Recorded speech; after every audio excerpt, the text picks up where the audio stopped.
Philippe Viaud, vous êtes le fondateur du Poste à Galène, une web radio qui émet depuis Paris. Est-ce que vous pouvez nous présenter votre radio ?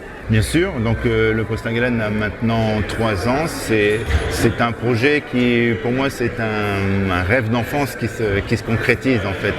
Faire de la radio, ça a toujours été un rêve pour moi. Quand j'étais gamin, c'était un peu la seule évasion que j'avais dans ma famille. On n'avait pas la télé, j'étais à la campagne dans un petit village qui a 300 habitants et le fait d'écouter la radio le soir dans ma chambre, c'était mon seul moyen d'évasion et je m'imaginais déjà ce qu'il pouvait y avoir derrière le poste. Et donc quand je suis arrivé sur Paris, j'ai cherché un peu à aller dans le monde des radios associatives locales FM de la région parisienne, dans lesquelles j'ai fait un peu mes armes d'animateur radio en fait. Et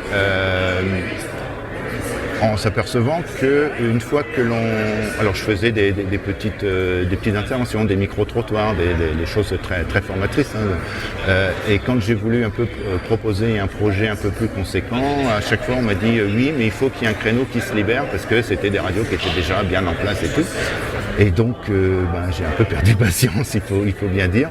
Et quand j'ai vu que Internet proposait des choses, qu'il était après possible de créer quelque chose par soi-même, j'ai tout de suite foncé, j'ai créé ma web radio et c'est devenu une association et maintenant on est à peu près, on est environ 6 personnes à vraiment faire fonctionner l'antenne en fait.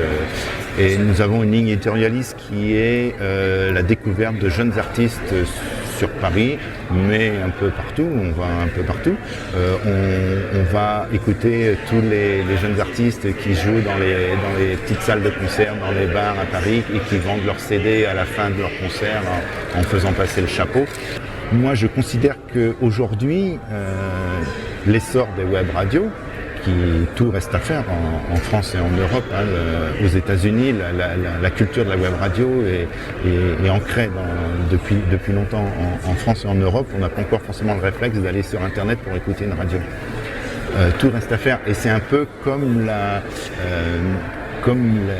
l'épopée des radios locales, des radios libres dans les années 80 et même avant.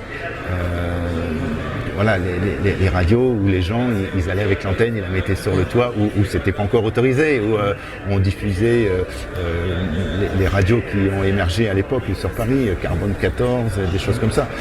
On essaye de recréer un peu cet esprit-là sur le web. Alors, Philippe Viaud, je vous remercie. Merci beaucoup à vous.